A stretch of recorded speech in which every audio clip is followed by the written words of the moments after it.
Hi, my name is Sarah, and my channel is knottygnome Crafts. Today is another episode of Yarn Talk, where I talk about all things fibery crafts like knitting and crochet and spinning. Today, before I get into the video, I just want to let you know that I am wearing my new Simplicity 8641, I'm pretty sure that's the number, pinafore dress that I just made out of a denim that I got from Joann Fabrics, and then underneath I'm wearing my Sewaholic Renfrew top. In today's episode, I have quite a few things to share with you. I've got some finished projects, I have some works in progress, and I have an upcoming project that I would like to share. And then at the very end, I'm going to have a little bit of chit chat about dog mom talk. So if that interests you, please keep watching. So for finished projects, the first thing that I finished since the last time that we had an episode of Yarn Talk is my Halloween socks. So this was knit out of Peepaloo Fields yarn in the Cauldron colorway. It was specifically meant to be a Halloween sock colorway. And I knit these a little bit different than I normally do. I went ahead and knit them on 68 stitches. I normally do 64, but I just wanted to give myself a little bit more room to see if they would be more comfortable. And the thing about socks is that you do need to knit them with negative ease or they won't stay up and they'll kind of get baggy over time. So I need to wear these to see how I feel about if they do bag out or not. But if they don't, I think that I might go ahead and adjust my default sock pattern to be 68 stitches because it's just a little bit easier to get on and off and it's more comfortable. So anyway, I knit these top down. I used size 0 Addy sock rockets. That's 2mm needles. And yeah, I did a 2x2 rib on the cuff. I did the blueberry waffles sock pattern, which is a free pattern that I will link in the description box. And then I did a short row heel with a mini gusset and heel flap. It's been a while since I've done a short row heel. They actually don't fit my feet all that well, which is why I tend not to use them. But again, it's just sort of another, I like to mix it up on my socks so that I, keep using my skills and I don't lose any of them. So yeah, I did a short row heel, and then I did a spiral toe, and on my little, on my sock blocker, it looks a little bit nubbiny, but I think when it's actually on the foot, it won't look that bad. But yeah, this is a sparkle sock yarn. It's like, I think it's an 80-10-10 merino nylon stellina blend. I don't know if you can see the sparkle here. But yeah, I'm super happy with these socks and I'm excited to wear them for the upcoming Halloween season. So the next thing that I made was this beret. So I had talked about I wanted to make a beret and out of some hand spun, and this is some Hello Yarn hand spun, and I think that I looked it up and this is Targi. I think that's what it is. It's definitely a wool, and it's the 2-ply hand spun. It's roughly a worsted weight, and the pattern that I used is from this book. I wanted to specifically grab this book and show it to you in case you weren't aware of it. If you're a knitter, a regular knitter, you probably are.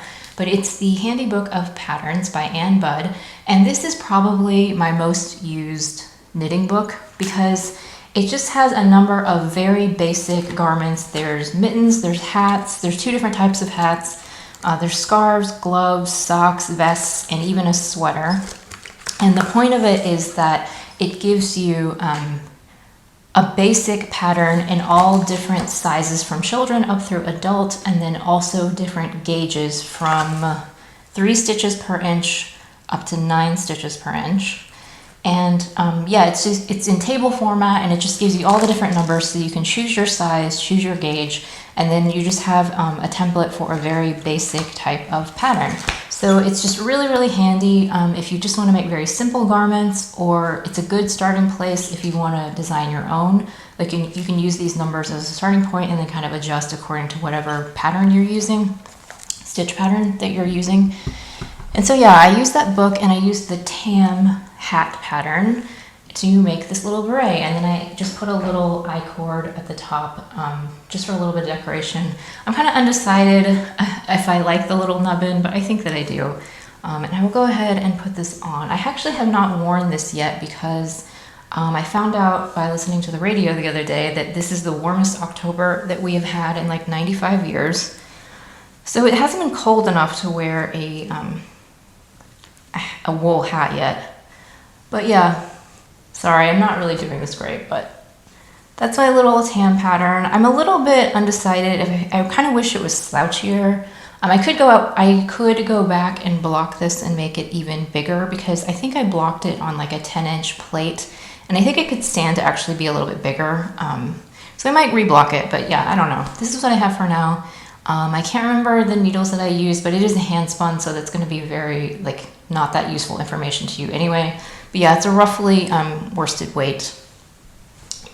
And now my hair is like even crazier than it already was, but whatever, we're just gonna roll with it. Okay, so yeah, that was the second thing that I finished, and it's really pretty, and I just love these colors, and you know, hopefully eventually we'll get a fall where it's a little bit chillier so that I can actually wear this.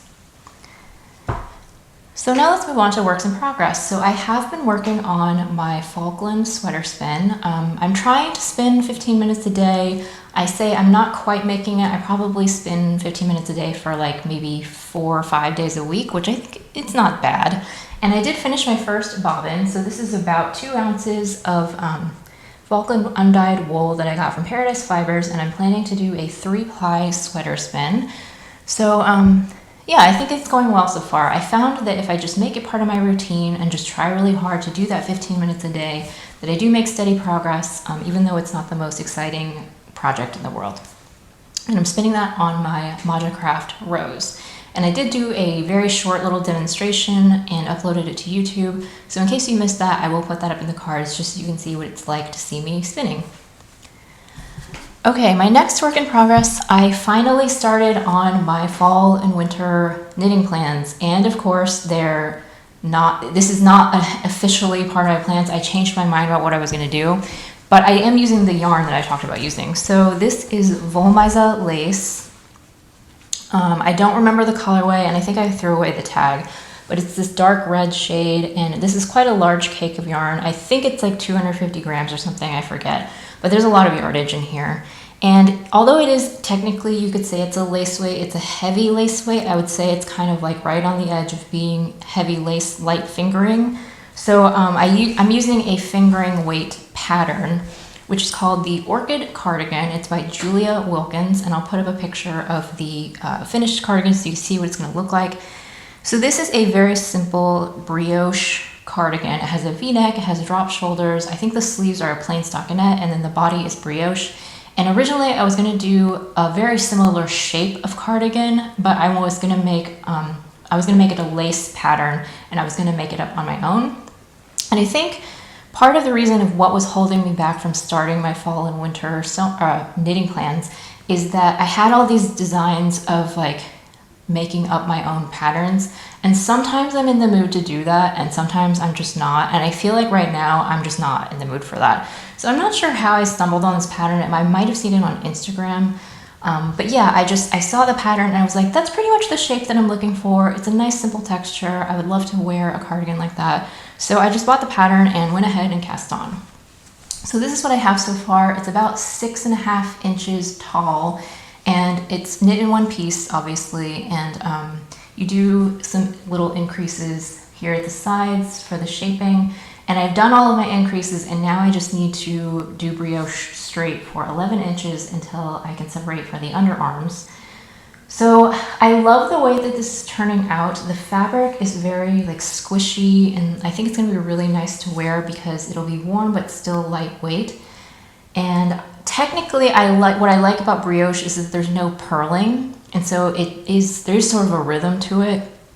But I will say that this project is really boring. Yeah, I don't know. I think because it is repetitive, but it's not mindless because you have to pay attention to that you are catching your yarn overs and you're not making mistakes. So I can't just completely turn off my brain and work on it. So I just find it tedious, I guess. There are some mistakes in here. I'm not going to point them out to you. Unfortunately, it is kind of easy to make mistakes in brioche because you can miss a yarn over or something. And normally I'm kind of a stickler for knitting that I would go back and fix those things. But in this particular case, because this is like watching paint dry, I'm like, I find a mistake a few rows back and I'm like, forget it, I don't care, I'm not dealing with that. So yeah, I'm just like, overall, with the effect of the overall texture, I don't think it's super noticeable. So yeah, I'm just rolling with it. I am continuing to work on this project. I used to be a non-monogamous knitter, but because I have some problems with my hands and I have limited knitting time that I can do in a day, I try to just stick to one project until I finish it, because if I can only knit for like an hour a day and then I'm working on 5 different projects, then I don't make any progress on any of them. So I really just, even though this is very boring and I would love to start something else, I just try really hard to just stick to the one project until it's finished, and then I can make something else. So yeah, I'm pretty happy with actually the progress that I've made. I mean, this is less than 2 weeks since I started this. And yeah, I think that I'm making decent progress, and hopefully the next time I film a yarn talk, I'll be much further along than this. Oh, and the needles that I'm using for this are my Hiya Sharp Interchangeables. They're the 5-inch length, and this size is size 3, which is 3.25 millimeter needles.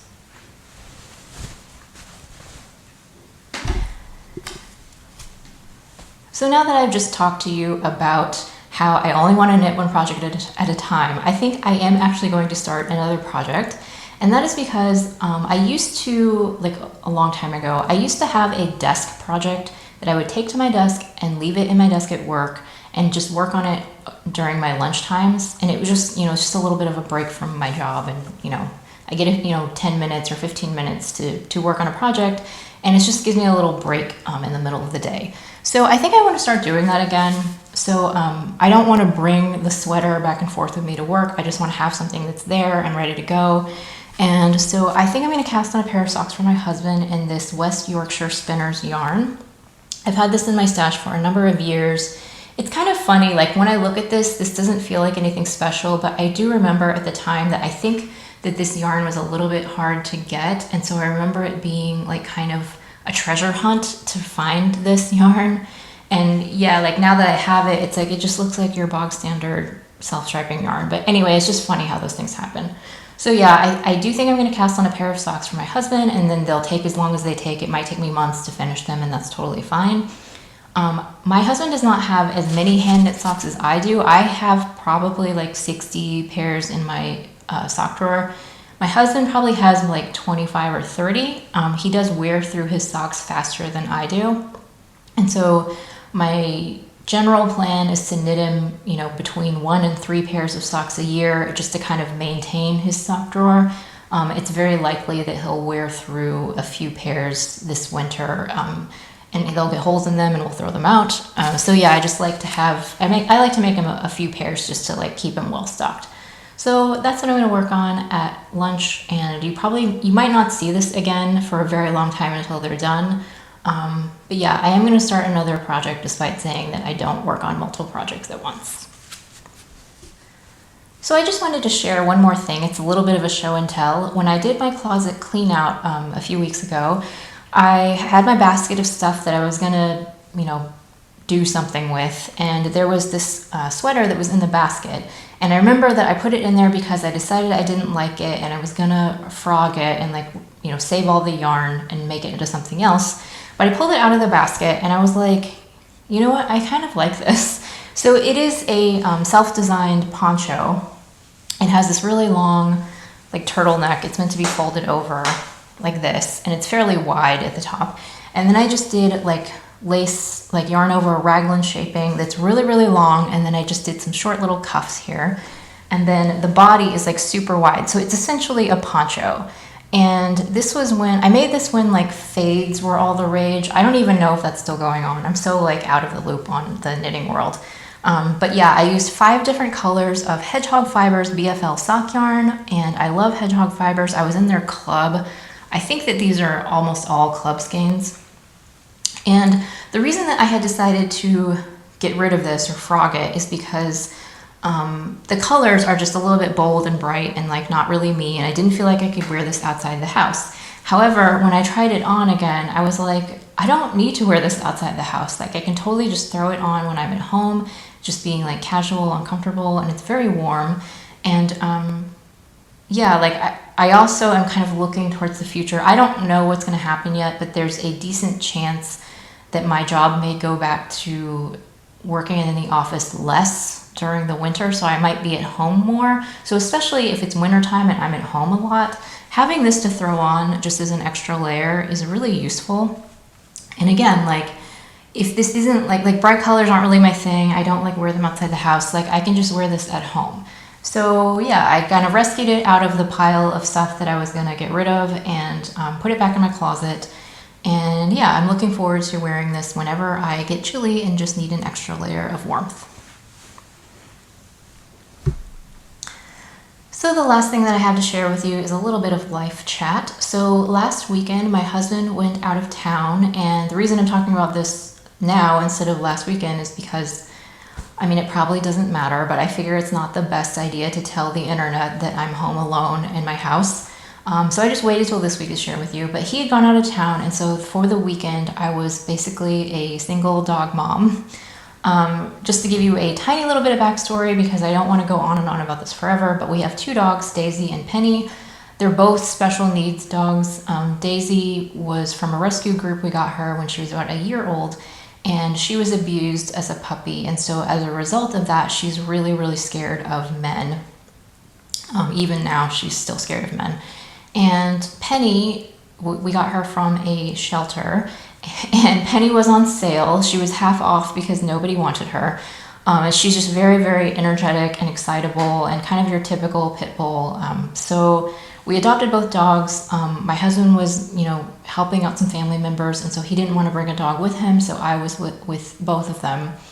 And essentially, Daisy is my dog and Penny is his dog. Daisy's my dog for obvious reasons. Like when we first got her, she was absolutely terrified of my husband, and so she was very, she needed me. We bonded very close. She's still very close to me, and we're both our personalities really mesh well. Like we're both kind of laid back, and we're not in your face kind of creatures. Like she will follow me around, but she'll hang out in the room that I'm in her comfortable dog bed, and we'll just kind of chill, be in the room together. Penny's more the kind of dog that if she's in the room with you, she wants to be in your lap at all times, even though she's 60 pounds. So she loves my husband. My husband is a very kind and loving person, and so she goes to him. It's like if we had kids, she'd go to him for her boo-boos and stuff. She kind of does do that. So anyway, she really loves him. She's very dependent on him. And when he was gone, she was super depressed, which was so sad, but also kind of cute. She was at the back door, waiting for him to come back for a really long time. And eventually, after, a big part of the day, she decided that Dad's not coming home, and so therefore I need to bond with Mom, who's the only remaining human. And so then from that point on, she was essentially glued to my side. And that invoked some jealousy in Daisy, because I think Daisy was wait a second, that's my human, what are you doing? So Daisy would get all jealous and try to come between us and get all whiny and barky and stuff. And so it was hard. I don't know how I got anything done over the weekend. Just I kind of had to be full-time dog mom. And they're just funny, just the way that they have their own personalities. And I cannot walk Penny by myself because she's weighs over 60 pounds. She's physically stronger than me, and she's really volatile with other dogs. And so if she saw another dog and I was walking her and she decided she wanted to attack that dog, I can't physically stop her. So I don't walk her by myself. But Daisy, even though Daisy is also technically stronger than me, she listens to me and she's not as volatile, so I take her for walks. So when I would take Daisy for her walk, she kind of had this her tail was really tall and swishy, and she'd be basically she's I get to go on a walk and Penny doesn't. It was kind of that sort of attitude. And it's just so funny, the way that they have their own personalities, and it was totally exhausting. But thankfully my husband came back a little bit earlier than expected, and then when he did, it was those videos that you see on YouTube of the soldiers coming back from war and their dogs see them for the first time. It was basically like that, except that my husband was only gone for a day and a half. But Penny was super thrilled when he came back, and I almost wish that I had gotten it on video because it was so funny. But yeah, we're back to normal now, and everybody's settled back into their normal routines. And yeah, it was an interesting weekend, and it's tough to be a single dog mom. That's all I gotta say. So that was pretty much all that was going on in my life in the past week, and I think that's all that I have to share with you. Thank you so much for tuning in to watch my videos. I really appreciate that you take time out of your day to watch my channel, and I will see you again tomorrow.